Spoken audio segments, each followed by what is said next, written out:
નમસ્કાર પશુપાલક મિત્રો, પશુધન ચેનલમાં આપનું હાર્દિક સ્વાગત છે. તો મિત્રો આપણે ઘણા સમયથી આપણો વિડીયો આવ્યો નહોતો, તો હવેથી આપણે રેગ્યુલર વિડીયો આવશે.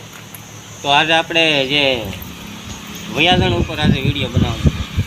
પશુપાલક મિત્રો, જે પશુ આપણું જે વયાણું એને પૂરેપૂરું આપણે ખીરું દોવું નહીં, કેમ કે પૂરેપૂરું દોવાથી આપણું પશુ છે ને એ નીસવાઈ જાય, કેલ્શિયમ ઘટે. એટલે આપણા પારુંને થોડુંક દવરાવી અને થોડુંક આપણે આમનામ આસળમાં રહેવા દઈએ, એટલે એ નીસવાહે નહીં. એટલે 8-10 દિવસ આપણે છે ને એવી રીતના થોડુંક ખીરું અંદર રહેવા દેવું, એટલે પશુ આપણું છે ને કેલ્શિયમ નહીં ઘટે, પછી દોવામાં સારું રહેશે, પછી એનો ખાડો પૂરાતા વાર નહીં લાગે, એકદમ તંદુરસ્ત થાય છે. તો મિત્રો જો આપણું તાજું પશુ આપણું વિયાણું ગાય છે, ભેંસ છે, એની ઝર ન પડતી હોય ને તો મિત્રો એક દેશી ઉપાય છે આપણી પાસે. જેની ઝર ન પડતી હોય ને તો આ મહત્ત્વનો નિર્ણય છે કે આપણી જે પશુ વિયાણું હોય ને ત્યારે ખાસ 2 કલાક એનું ધ્યાન રાખવું જરૂરી છે.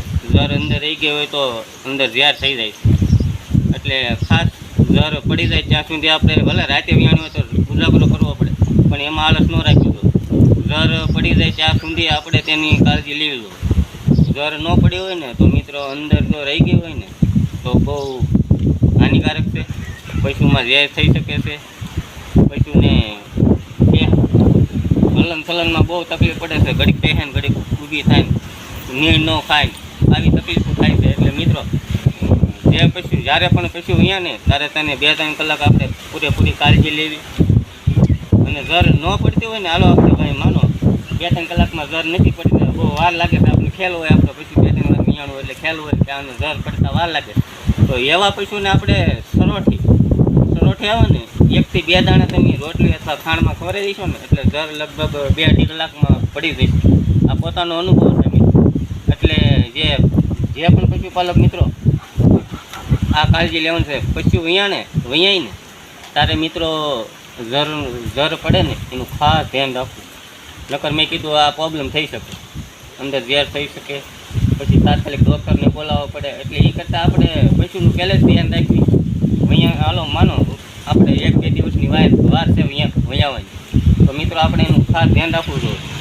રેઢાનો વૈયાવું જોઈએ, આજુબાજુમાં કૂતરા બલુટા હોય તો ધ્યાન રાખવું જોઈએ, અથવા ઝર કાપીને વહી જાય તો પડતાય વાર લાગે. એટલે મિત્રો 2-3 કલાક આપણે એનું ખાસ ધ્યાન રાખવું જોઈએ. પાસે ખોટી નાખીને બેસો, આપણા 50,000 લાખનું પશુ હોય તો એને કેટલી વેચ કરીને આપણે એને ગાભણ કર્યું હોય અને છેલ્લે આપણે 2-3 કલાક ન ધ્યાન રાખ્યું તો આપણું પશુ આવું ઓલું થઈ જાય ને મિત્રો. તો મિત્રો આથી આપણા તાજા અત્યારે જેઠ મહિનો આવે છે, એટલે જેઠ મહિનામાં વૈયાગણ ચાલુ હોય, એટલા માટે આપણે આ વિડીયો બનાવ્યો છે. અને હવે આપણા રેગ્યુલર વિડીયો આવશે. તો મિત્રો આ વિડીયો તમને કેવો લાગ્યો? જો સારો લાગ્યો હોય તો કોમેન્ટ કરજો, બીજા પશુપાલક સુધી શેર કરજો, અને આપણે આપણા ચેનલમાં નવા હો તો સબસ્ક્રાઈબ કરી લેજો. હવેથી આપણા રેગ્યુલર વિડીયો આવશે મિત્રો. ધન્યવાદ.